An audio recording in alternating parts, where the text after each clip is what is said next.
Assalamualaikum warahmatullahi wabarakatuh. Kami dari kelompok 3 akan menjelaskan tentang wira swasta dan wira usaha. Pertama-tama saya akan memperkenalkan anggota kelompok kami. Yang pertama ada Jenny Hairunisa, yang kedua ada Winnie Gusmiranda, dan yang ketiga ada saya sendiri, Reviana Safitri. Pertama-tama kami akan menjelaskan pengertian dari wira swasta. Apa itu wira swasta? Wira swasta adalah orang yang memiliki kemampuan melihat dan menilai kesempatan bisnis, mengumpulkan sumber daya yang diperlukan untuk mengambil keuntungan darinya, serta mengambil tindakan yang tepat guna memastikan kesuksesan. Dalam wira swasta terdapat beberapa unsur penting yang satu sama lainnya saling terkait atau terhubung. Unsur-unsur tersebut seperti terlihat pada slide berikut ini. Yang pertama, ada unsur pengetahuan. Unsur pengetahuan mencirikan tingkat penalaran yang dimiliki oleh seseorang. Biasanya unsur pengetahuan banyak ditentukan oleh tingkat pendidikan orang yang bersangkutan. Yang kedua, ada unsur keterampilan. Pada umumnya didapatkan melalui latihan atau pengalaman kerja nyata. Biasanya wira swastawan yang dilengkapi dengan keterampilan yang tinggi akan memiliki tingkat keberhasilan yang relatif tinggi pula. Yang ketiga, unsur kewaspadaan merupakan paduan antara unsur pengetahuan dan sikap mental dalam menghadapi keadaan yang akan terjadi ataupun yang akan datang. Kewaspadaan berhubungan dengan pemikiran atau rencana tindakan untuk menghadapi sesuatu yang mungkin terjadi atau diduga akan dialami. Kemudian ada pengertian wirausaha. Wirausaha adalah orang yang mempunyai suatu sifat berani melakukan gebrakan sistem ekonomi yang ada dengan mengenalkan barang dan jasa yang baru, dengan membuat bentuk organisasi baru atau pengolahan bahan baku yang baru. Di sini saya akan menjelaskan tentang perbedaan wirausaha dengan wira swasta. Dari pengertian wirausaha dan wira swasta, perbedaan keduanya terletak pada mental dan sebuah bentuk aksi usaha.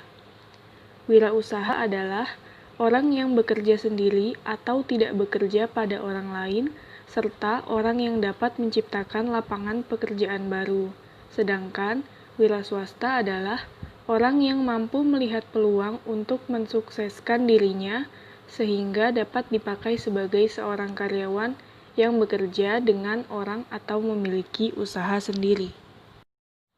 Sekitar akhir tahun 1970-an, istilah wira swasta masih didefinisikan menurut paham neoklasik.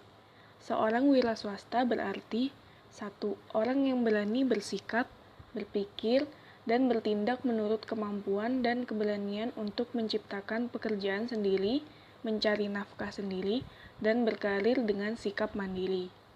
Yang kedua, orang yang memiliki dorongan untuk menciptakan sesuatu yang lain, dengan menggunakan waktu dan kegiatan, disertai modal dan risiko, serta menerima balas jasa dan kepuasan, serta kebebasan pribadi atas usahanya tersebut. Sementara itu, pembahasan istilah wirausaha baru muncul pada perkembangan teori ekonomi modern. Seorang pengusaha bisa dikategorikan sebagai wirausaha jika mereka 1. Menciptakan kreasi dan inovasi, 2. Memiliki visi jangka panjang, 3. Menguasai keahlian produksi, pemasaran, permodalan, atau pengawasan. Saya akan menjelaskan tipe-tipe kewirausahaan. Yang pertama ada advisor atau penasehat. Konsultan yang dipercayai banyak orang karena pendidikan dan pengalaman yang mereka peroleh seperti di bidang konsultan keuangan. Di bidang ini, konsultan mendapat uang dari jasa mereka memberikan saran ataupun mencarikan solusi bagi klien-klien mereka. Yang kedua ada organisator. Contoh usaha tipe ini adalah event organizer, di mana mereka harus memanage jalannya sebuah usaha. Yang ketiga ada kreator. Tipe yang ini adalah tipe pembangun bisnis di mana memerlukan kreativitas Anda untuk mampu membuat barang atau jasa baru yang sebelumnya belum ada.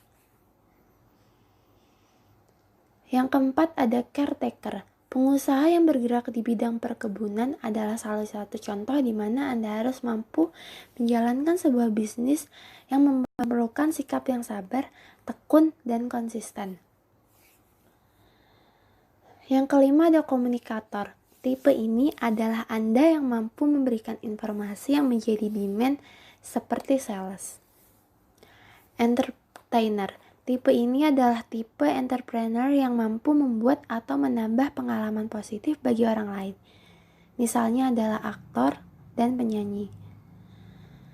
Yang ketujuh ada investor. Tipe ini adalah tipe entrepreneur yang di bidang saham atau properti yang mampu membuat uang mereka bekerja. Kemudian ada seller. Tipe ini memiliki keahlian dalam menjual apapun, mau itu jasa atau barang, misalnya asuransi. Yang kesembilan ada engineer atau teknologi. Tipe ini adalah pengusaha yang memiliki keahlian di bidang teknik, misalnya bidang otomotif. Di sini, saya ingin menjelaskan profil wirausaha. Yang pertama adalah woman entrepreneur. Banyak wanita yang terjun ke bidang bisnis.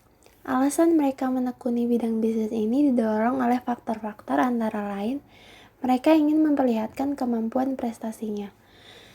Mereka ingin memperlihatkan bahwa wanita juga bisa melakukan kegiatan di bidang bisnis. Biasanya juga mereka melakukan ini karena ingin membantu ekonomi rumah tangga atau ingin mempelajari atau merasakan hal baru yang belum mereka lakukan sebelumnya. Yang kedua ada minority entrepreneur. Kaum minoritas berusaha menekuni kegiatan bisnis dalam kehidupan sehari-hari. Begitu juga dengan para perantau dari daerah tertentu yang menjadi kelompok minoritas pada suatu daerah. Mereka bergiat mengembangkan bisnis. Kegiatan bisnis mereka ini makin lama makin maju, dan mereka membentuk organisasi minoritas di kota-kota tertentu. Yang ketiga ada imigran entrepreneur. Kaum pendatang yang memasuki suatu daerah biasanya sulit untuk memperoleh pekerjaan formal. Oleh sebab itu, mereka lebih leluasa terjun dalam pekerjaan yang bersifat non-formal, yang dimulai dari berdagang kecil-kecilan sampai berkembang menjadi perdagangan tingkat menengah. Kemudian ada part-time entrepreneur. Memulai bisnis dalam mengisi waktu luang atau part-time merupakan pintu gerbang untuk berkembangnya menjadi usaha yang besar. Bekerja part-time tidak mengorbankan pekerjaan di bidang lain. Pekerjaan luang atau hobi ini akhirnya mendatangkan keuntungan yang lumayan. Ada kalanya orang ini beralih profesi menjadi full-time entrepreneur. Kemudian ada home-based entrepreneur. Biasanya ibu-ibu rumah tangga yang memulai kegiatan bisnisnya dari rumah tangga. Misalnya ibu-ibu yang pandai membuat kue atau aneka masakan lainnya, mengirim kue ke toko eceran di sekitar tempatnya, atau berjualan via online. Akhirnya, usaha makin lama makin maju.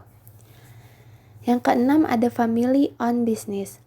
Sebuah keluarga dapat membuka berbagai jenis cabang usaha yang dikelola oleh anggota keluarga tersebut. Dan yang terakhir ada corepreneurs. Biasanya, ini dibuat dengan cara menciptakan pembagian pekerjaan yang didasarkan atas keahlian masing-masing orang. Orang-orang yang ahli di bidang ini diangkat menjadi penanggung jawab divisi-divisi tertentu dari bisnis yang sudah ada. Terima kasih karena sudah mendengarkan hingga akhir. Jika ada kata-kata yang salah atau kurang, mohon dimaklumi dan dimaafkan. Terima kasih. Sampai jumpa di pertemuan selanjutnya.